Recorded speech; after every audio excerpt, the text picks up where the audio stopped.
Nagpaulan sa Eastern Samar at iba pang lugar ang bagyong Wilma bago ito humina bilang low pressure area. Sa bayan ng Dolores, Eastern Samar, 10 barangay ang binaha. Nakatutok si James Agustin. Malakas na ulan at daluyong o storm surge ang tumama sa Hilabaan Island sa Dolores, Eastern Samar sa unang landfall ng bagyong Wilma kagabi.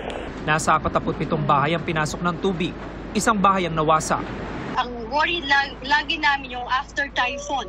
Kasi nga, yun, may mga nasisirang mga bahay, yung mga bangka, at ang pinaka-worst na hindi nakakapalaot yung mga tao. Kanina pinauwi nang nasa 13 pamilyang lumikas, lalo't maganda ang panahon at mas kalmado na ang dagat. Alas 11 ng umaga na muling payagan ng Coast Guard Station Eastern Samar ang muling pagpalaot ng mga sasakyang pandagat. Kabilang na po yung mga bangka dito sa Barangay Hapitan na ginagamit ng mga residente patungo dun sa Hilabaan Island kung saan unang naglandfall ang bagyo. Umabot sa 10 barangay ang binaha. Kalamitan sa kanila kasi yung mababang barangay. May ilog sa kanila, umaapaw yung ilog na galing din sa mga upstream barangay na mga tubig. Sa Barangay Kaglawan, abot binti ang taas ng tubig. Sa Barangay Hapitan, pinasok ng tubig ang evacuation center. Inilipat ang 5 pamilyang doon lumikas. Namahagi ng relief goods ang LGU sa mga binahang residente. Pag tuloy-tuloy po kasi ang ulan, sir, kaagad po tumataas ang tubig.